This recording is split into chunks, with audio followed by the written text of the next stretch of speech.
ഇതല്ല, ഇതിനപ്പുറം ചാടി കടന്നവനാണ് ഈ കെ ജോസ്.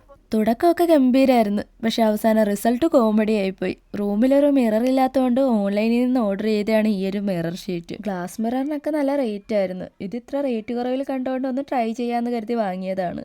അപ്പോൾ ഇതിങ്ങനെ നമ്മൾ പേപ്പർ ടാറ്റു ഒക്കെ കയ്യിലാക്കില്ലേ, അതേപോലെ തന്നെ വൺ സൈഡ് പേപ്പർ റിമൂവ് ചെയ്തിട്ട് സ്റ്റിക്ക് ചെയ്യണം. എന്നിട്ട് അതർ സൈഡിലെ പ്ലാസ്റ്റിക് റിമൂവ് ചെയ്താലും മതി. അപ്പോൾ ഇവിടം വരെ എല്ലാം വളരെ കറക്റ്റായിരുന്നു. അവസാനം ഈ പ്ലാസ്റ്റിക് മാറ്റി തുടങ്ങിയപ്പോഴാണ് പണി കിട്ടിയെന്ന് മനസ്സിലായത്.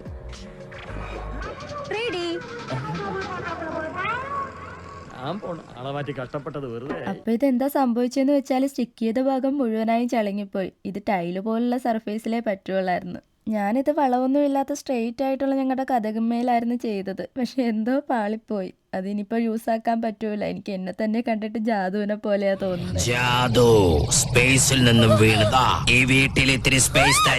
എന്തായാലും ഇനി അടുത്ത മിറർ വാങ്ങുന്നത് വരെ ഈ വീട്ടിൽ ഇച്ചിരി സ്പേസ് അതിന് കൊടുക്കാന്ന് വെച്ചു. വേറെ വഴിയൊന്നുമില്ല. ഇനി മിച്ചം വളവില്ലാത്ത ഭാഗം വെച്ച് ഒരുങ്ങാന്ന് വിചാരിച്ചു. ഇനി വേറെ മിറർ വാങ്ങുവാണെങ്കിൽ ഞാൻ നിങ്ങളെ അപ്ഡേറ്റ് ചെയ്യാം. അപ്പോൾ ഓക്കെ, ബൈ.